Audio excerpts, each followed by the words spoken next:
নিশিকা, আজকে বাড়িতে তোকে কি খাবার দিয়েছে? আমাকে দেখে না বিস্কুট দিয়েছে, ভালো লাগে না। আরে আমাকে তো আজকে মুড়ি দিয়েছে, কি বলবো, ভালো লাগে না।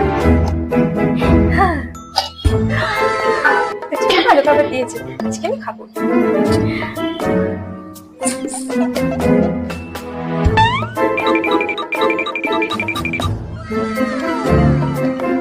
আরে তৃষা, আরে তোর বাড়ি থেকে তো আজকে ভালোই খাবার দিয়েছে রে। দে দে দে। আরে আরে ম্যাগি, আরে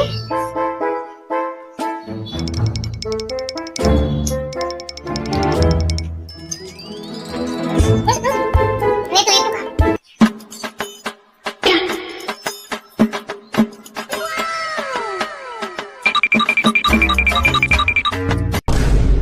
আরে আরে দাঁড়া তো, আগে আমরা খাবো, যদি আমাদের খাবার বেঁচে থাকে তারপরে তুই খাবি। তাই কোনো কথা বলবি না, তুই চামচে বেরিয়ে বেড়ে দেবো।